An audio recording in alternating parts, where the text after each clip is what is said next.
감사합니다. 반갑습니다. 참 교회가 아름다운 것 같습니다. 이렇게 아름다운 교회에 또 이렇게 귀한 우리 선생님들 그리고 청년 선생님들 함께 계신 귀한 자리에 불러주신 담임 목사님과 또 당회원분들 그리고 우리 하나님께 감사의 영광의 박수를 개인적으로 올려드리고요. 오늘 오후 강의 시작해 보도록 하겠습니다. 여러분 그 세계적인 베스트셀러 작가 유발 하라리가 이러한 이야기를 했어요. 폭풍은 지나가고 인류는 살아남겠으나 우리는 다른 세상을 살아가게 될 것이다. 여러분 이 말에 저는 굉장히 동의합니다. 특별히 이제 다음 세대 사역을 하고 있는 사역자로서 이 말은 굉장히 제 마음 가운데 부딪힙니다. 여러분 우리가 코로나가 시작된 지 2년 반여의 시간이 지나고 우리는 그 사이에 비포 코로나 시대에서 위드 코로나 시대를 살아가고 있습니다. 여러분 말 그대로 이 위드 코로나 시대는 눈에 보이지 않는 작은 바이러스 입자인 이 바이러스 코로나가 우리와 함께 살아가고 있다는 거죠. 그런데 이 폭풍은 지나가고 있습니다. 거의 다 지나간 것 같습니다. 하지만 우리의 일상은 완전히 바뀌었고 특별히 다음 세대 사역은 완전히 바뀌게 되었습니다. 제가 꿈이 있는 미래 사역을 하면요, 여러 교회에 가서 컨설팅을 하게 됩니다. 특별히 이제 다음 세대 사역에 관련해서 이 장년 목회와 다음 세대 목회 사이의 가교 역할을 담임 목사님들이 놓기를 원하세요.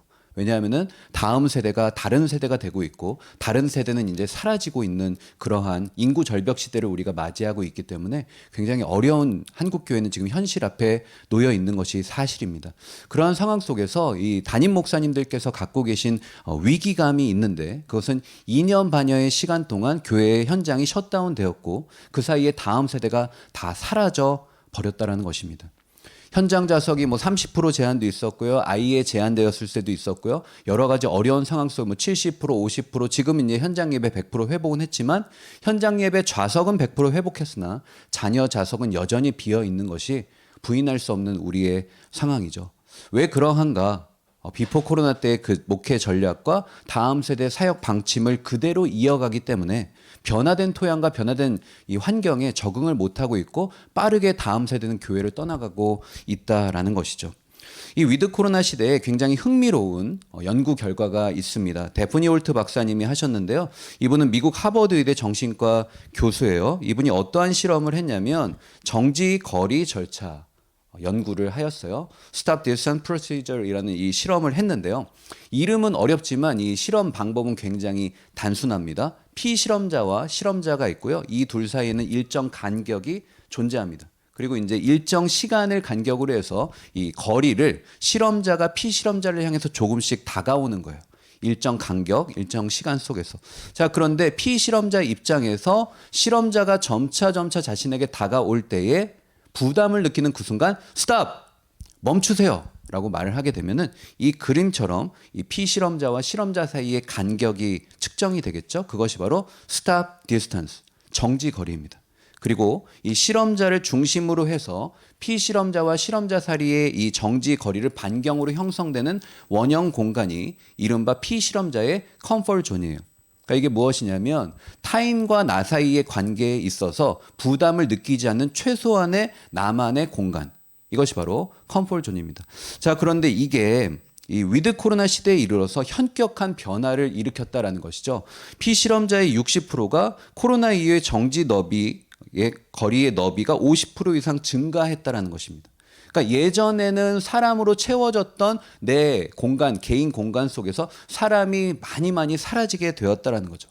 자, 이 부분에서 우리는 한 가지 의구심과 중요한 포인트를 대두하게 되는데 그것은 바로 예전에는 주변에 사람으로 채워졌던 그 빈 공간은 지금 무엇으로 대체되고 있느냐라는 것입니다. 이 점에 있어서 독일 함부르크 대학병원이 유의미한 검사 결과를 제시하였습니다. 독일에 17세부터 19세 사이의 청소년들을 대상으로 해서 19년부터 21년까지 코로나 기간 동안 연구를 하였는데요. 코로나 이후 1년 사이에 게임 중독이 52%가 증가했고 SNS 중독이 44%가 증가를 하였습니다. 자, 이 지점에서 우리는 첫 번째 연구 결과와 접목할 수 있는 가교를 우리가 컨택 포인트를 발견합니다. 그것은 바로 이 개인의 공간에서 사라진 사람들의 그 빈 자리는 빠르게 게임과 SNS와 멀티미디어로 대체되고 있다는 사실을 우리는 유의미한 결론을 얻을 수가 있는 것이죠. 이것이 바로 위드 코로나 시대에 다음 세대가 직면하고 있는 중요한 변화라는 것입니다. 자, 그런데 이 변화는 단순히 일시적인 변화가 아니라는 것이 우리에게 중요합니다. 그래서 유명 심리학자 매슬로우가 욕구 단계 이론을 주장을 했었잖아요. 이 욕구 단계 이론의 핵심 원리가 무엇입니까? 하위 단계의 욕구가 충족돼야 상위 단계로 계속해서 올라간다라는 것 아닙니까? 그래서 이 매슬로우는 가장 하위 단계의 욕구를 무엇이라고 했냐면 생리적 욕구라고 지정했잖아요. 근데 요즘에 이 위드 코로나 시대에 위드 코로나 이 넥스트 제너레이션, 위드 코로나 키즈들은요, 그 밑에 또 다른 하위 욕구 두 개가 생겼다라는 거예요. 첫 번째로는 와이파이 욕구가 생겼다는 거예요. 그래서 어디를 가든지 와이파이가 터지느냐 안 터지느냐를 체크하는 거예요. 실은 이제 저도 이 부분에 있어서는 자유롭지 못함을 솔직하게 고백해요. 제가 지난주에 부산에 있는 한 교회에서 교사 세미나를 하고 왔는데 SRT 기차를 타자마자 제가 뭐부터 체크했을까요? 와이파이가 연결이 됐는지 안 됐는지부터 확인을 했어요. 왜냐하면 그 SRT 타고 가는 한 3시간여의 시간 동안 제가 멀티미디어를 SNS로 봐야 되는데 데이터가 나가는 게 아깝잖아요. 자, 그런데 이 와이파이가 아무리 터져도 더 중요한 게 있죠. 핸드폰 배터리입니다. 핸드폰 배터리가 없으면 무용지물이에요. 와이파이가 만땅이어도 무용지물이죠.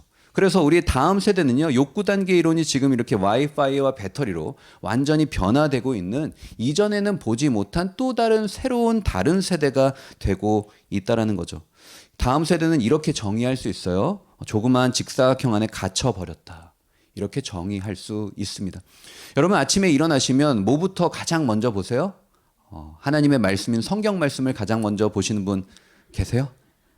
성도교회는 정말로 거룩하신 분들 많이 계셔서 그런 분들 계시리라 생각하는데, 부끄럽지만 저도 아침에 눈을 뜨면 먼저 시간을 체크하기 위해서 스마트폰을 먼저 봅니다. 우리의 다음 세대는요, 여러분, 스마트폰 안에 갇혀 살아가고 있어요. 저는 오림교회에서 이제 교육국을 총괄하면서 또한 청소년들도 섬기고 있습니다. 꿈 있는 미래에서도 한국교회의 다음 세대를 섬기고 있는데, 제가 섬기고 있는 청소년들한테 늘 질문을 합니다. 너의 장래 희망은 뭐야? 너는 커서 어떠한 사람이 되고 싶어? 굉장히 중요하잖아요. 이 꿈이 있어야지 현실 속에서 미래를 바라볼 수 있지 않습니까? 꿈은 인생의 렌즈입니다. 그래서 꿈을 갖고 있느냐 아니냐가 그 나라의 다음 세대의 미래를 결정짓는, 좌우하는 핵심적인 요소잖아요. 그래서 물어보면 아이들이 요즘에 많이 대답하는 대답이 무엇이냐면 유튜버라는 대답을 굉장히 많이 합니다. 유튜버. 좋은 직업입니다. 직업에는 귀천이 없으니까 나는 존중한다. 그러면 너 왜 유튜버가 되고 싶니? 라고 질문을 하면 10중 8구 아이들은 이렇게 이야기합니다. 일확천금을 벌 수 있잖아요.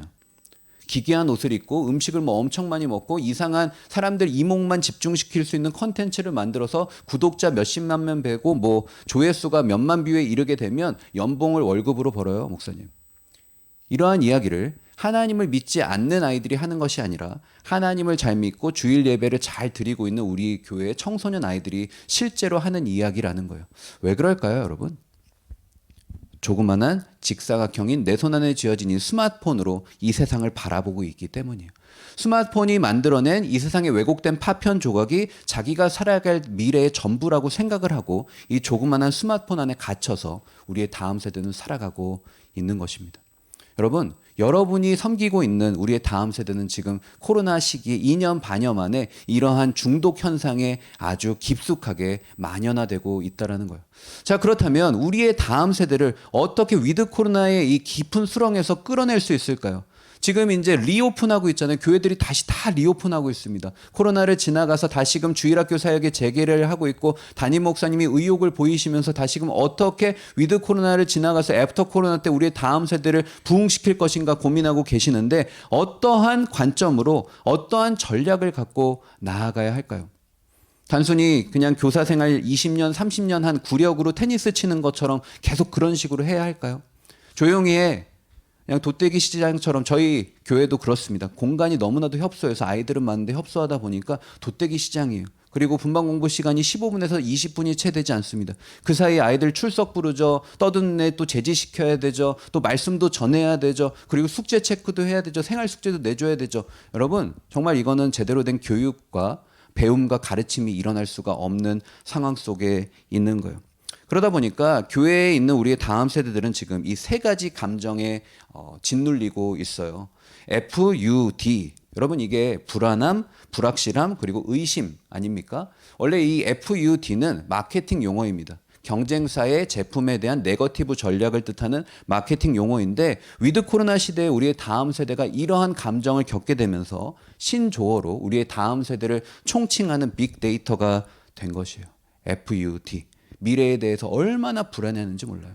여러분 우리가 부모님의 기성세대가 이뤄놓으신 경제적인 성공과 이 세상의 명예와 그러한 것들을 우리의 다음 세대가 뛰어넘을 수 있을까요?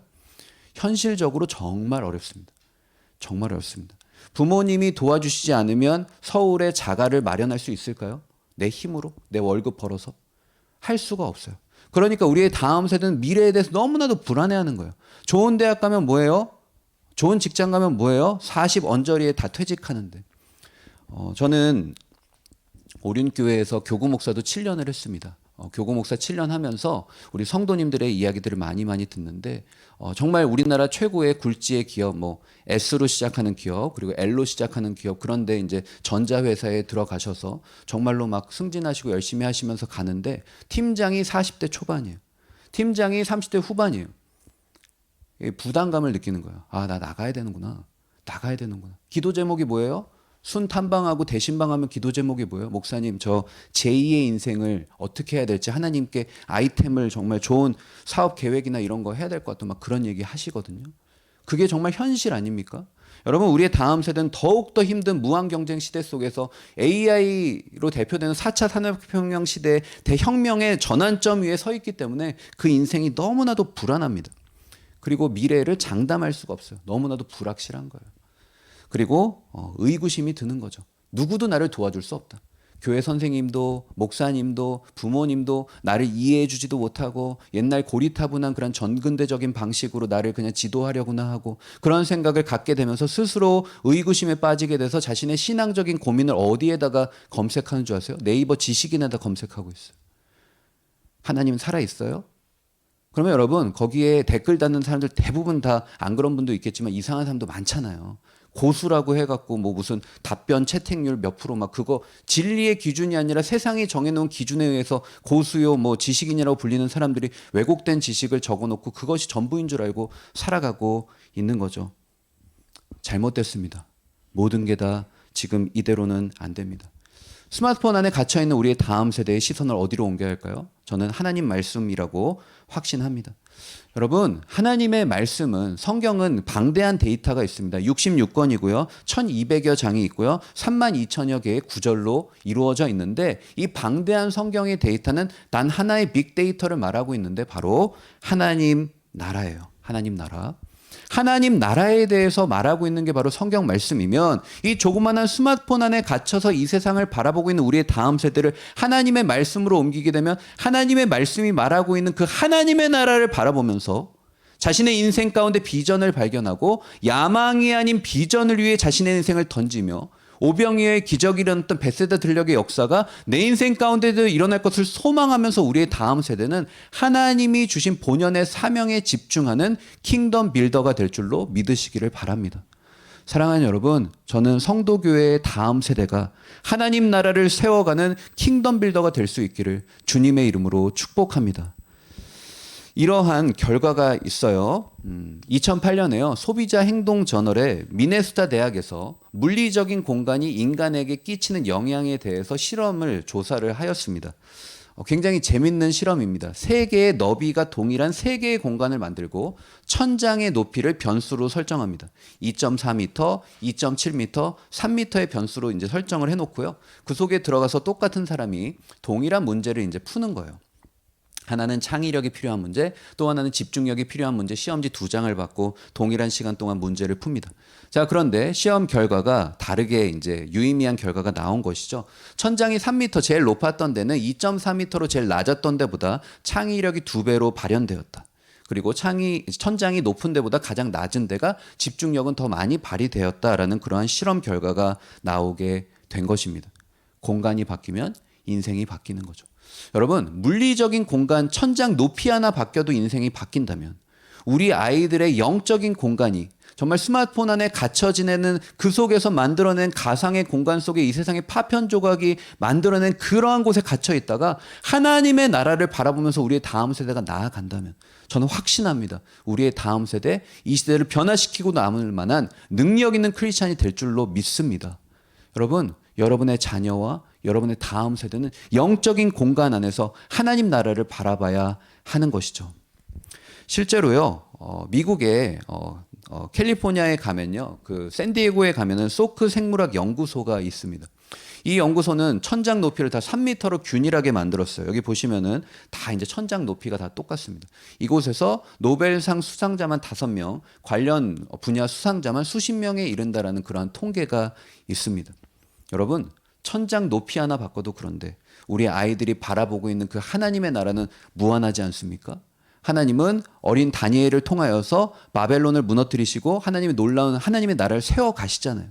저는 꿈꿉니다. 우리의 다음 세대, 특별히 성도교회의 주일학교에 나오는 아이들이 이 시대의 다니엘과 에스더가 될 수 있기를 소망합니다. 자, 그렇다면 하나님의 빅픽처이고 빅데이터인 하나님의 나라를 우리의 다음 세대에게 전할 때 어떠한 기대 효과를 갖게 될 것인가? 이 위드 코로나가 만들어낸 이 바이러스 시대를 살아가고 AI 기술로 대표되는 4차 산업혁명 시대를 살아갈 때 우리의 다음 세대에게 필요한 3가지 핵심적 가치를 우리는 가르칠 수 있다는 거예요. 첫 번째로 거룩한 상상력. 저희 다 같이 성경 구절 읽어볼까요? 시작.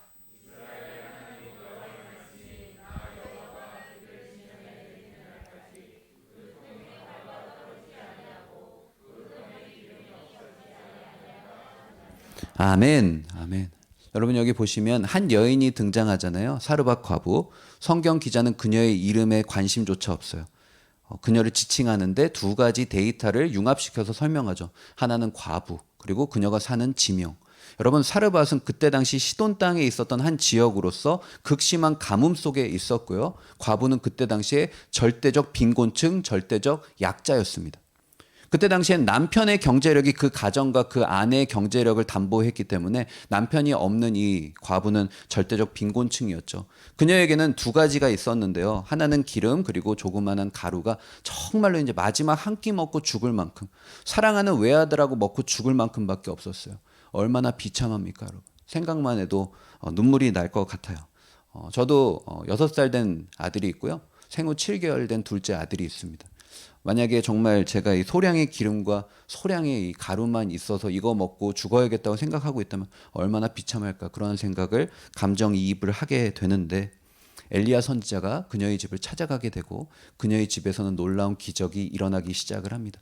현실 속에서 꿈꿀 수 없었던 대반전이 일어나기 시작하는데, 이 본문 말씀을 보시면 2가지의 시간이 첨예하게 대립하고 있어요.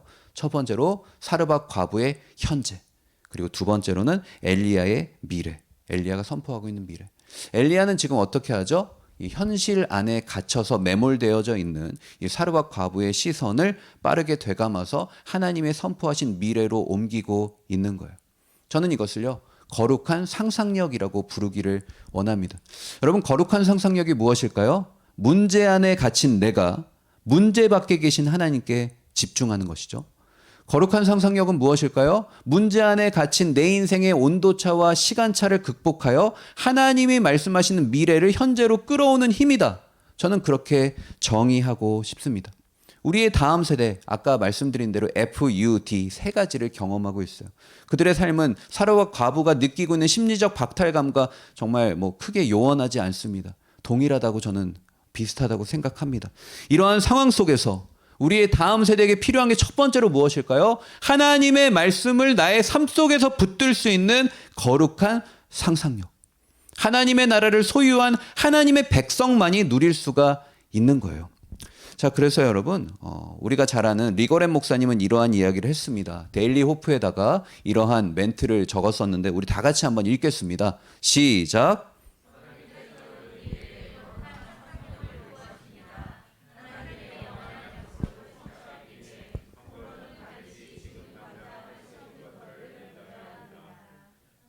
께서 약속하신 보이지 않는 것을 믿는 것이 거룩한 상상력입니다.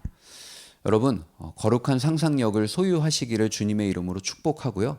그리고 여러분을 통하여서 여러분의 자녀들이, 여러분의 다음 세대가 정말 현실에 굴하지 않는 거룩한 상상력을 하나님 나라를 통해서 함양할 수 있기를 축복합니다. 자, 두 번째로요. 하나님의 빅픽처인 하나님 나라를 전할 때 어떠한 일이 일어나느냐. 두 번째 가치는 영적인 공간 지각 능력을 우리의 자녀들이 갖게 된다는 거예요. 여러분, 이 공간 지각 능력 잘 아시죠? 공간 지각 능력은 좌우를 분별할 수 있는 만 5세 때부터 이제 발현이 된다라고 아동학자들은 그렇게 이야기합니다. 공간 지각 능력이 뭐죠? 사물과 공간의 관계와 사물과 공간 사이의 그 공간적인 어떤 모형을 추론하고 이해할 수 있는 능력이 바로 공간 지각 능력이죠. 그래서 이때부터는 아이들이 아빠, 엄마한테 사물의 위치에 대해서 이야기할 때 정교하고 자세하게 이야기하기 시작합니다. 아빠, 이 장난감 아까 말한 안방에서 왼편에 있는 그 서랍장 두 번째 칸 왼편에 있어요. 막 이런 식으로 이제 아이들이 점차 자세하고 정교하게 이야기하기 시작하고요. 그리고 이 지도가 정밀하지 않은 지도를 갖고 자세한 위치를 찾아서 갈 수 있는 능력. 그게 바로 공간 지각 능력입니다. 자, 그런데 이게 우리의 신앙생활에도 존재한다라는 것이죠. 이 영적인 공간 지각 능력은 무엇일까요? 하나님의 나라가 지금은 눈앞에 보이지는 않습니다. 이 세상에 두 발을 디디고 살아가고 있기 때문에.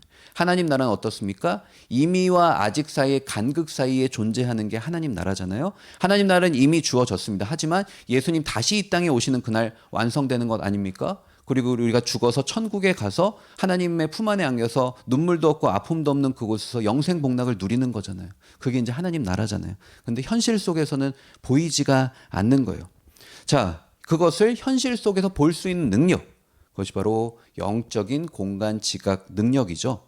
성경에도 대표적인 케이스가 하나 나와요. 사도행전 28장 말씀을 보시면 사도 바울이 가택 연금되죠. 미결수 신세로. 그죠? 바울의 최종 목적지는 어디입니까? 어디예요? 로마죠, 로마. 네, 로마로 지금 가고 있는 거예요. 로마 황제 가이사 앞에 가서 최종 변론을 하기 위해서, 복음을 전하기 위해서 그는 이제 나아가고 있는데, 지금 이 미결수 신태로 가택연금이 됩니다. 여러분, 가택연금, 그때 당시 로마법에 의하면 성경학자들은 이렇게 이야기해요. 이 로마 병사와 팔을 쇠사슬로 묶어서 24시간 계속 지냈다라는 거예요. 여러분, 내가 아닌 타인하고 이렇게 살 좀 부딪혀도 요즘에 코로나 시대에 막 바이러스 뭐 감염될 수도 있고 되게 싫어하잖아요. 되게 싫어하지 않으세요? 우리 성도교회 교사분들은 확실히 사랑이 많으신 것 같아요.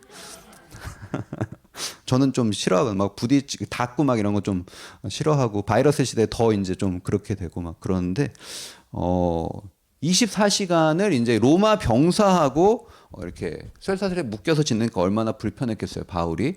근데 바울이 이 가택연금은 돼 있었으나 그 안에서는 일정한 자유는 보장이 된 것 같아요. 그래서 거기서 그가 대필도 하게 되고 편지도 막 쓰게 합니다. 그래서 바울이 어떠한 행동을 할까요? 자기가 있었던 그 지역의 유대 공동체 리더들을 자신의 집으로 초대하는 일이 있잖아요. 사도행전 28장 말씀 보시면 거기 이제 그런 일이 나오잖아요. 저는요, 그 모습을 보면서 그런 생각이 드는 거예요. 이 사람이 가택연금된 사람이 맞나? 그래서 이 가택연금된 장소에 그 사람들 유대 공동체 리더들을 초대한 다음에 뭘 하죠? 원데이 부흥회를 합니다.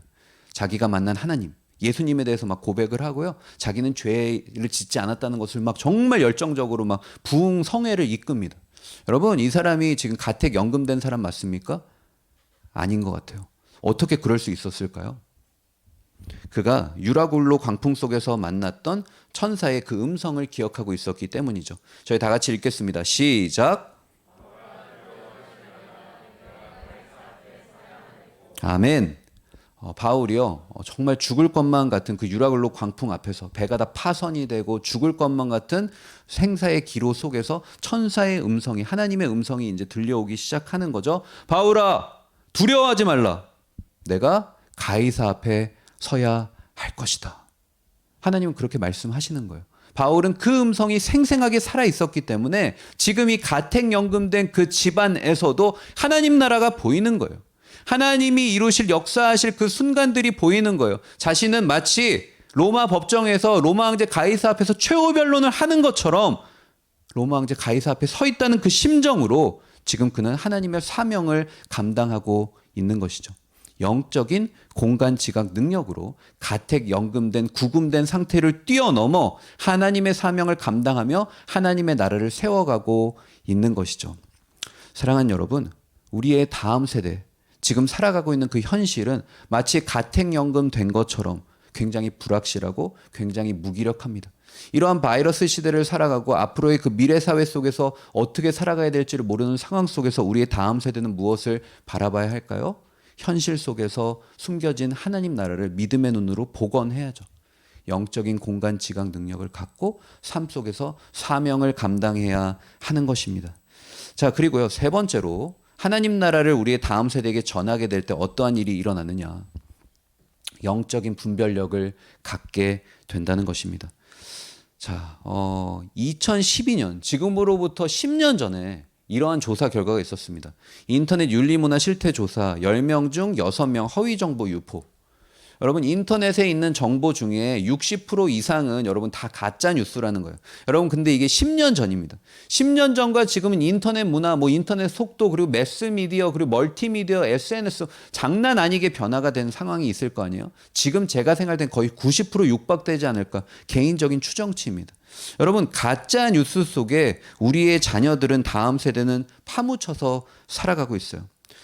LG경제연구소에서는 이러한 이야기를 합니다. 1%의 허위 기사가 유통만 돼도 연간 30조 원의 경제적 손실이 발생한다는 거예요.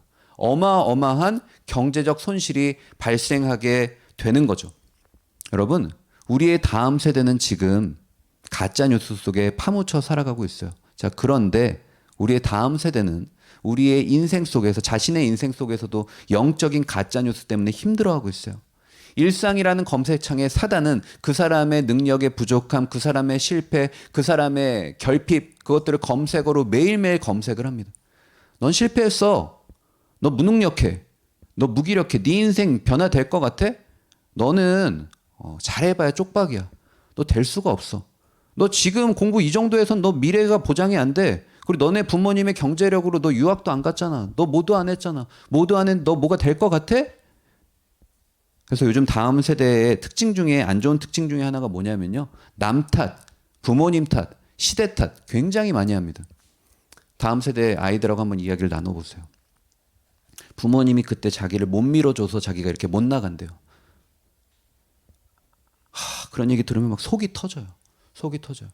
그런 말 할 시간에 더 노력하고 공부하지. 막 그런 안타까운 마음이 들고, 지금 노력해서 열심히 하면 분명히 미래에 하나님이 놀랍게 사용하실 텐데 왜 이런 패배의식 가운데 아이들이 사로잡혀 살아갈까? 그 마음 생각하면 너무나도 마음이 아파요. 왜 그럴까요?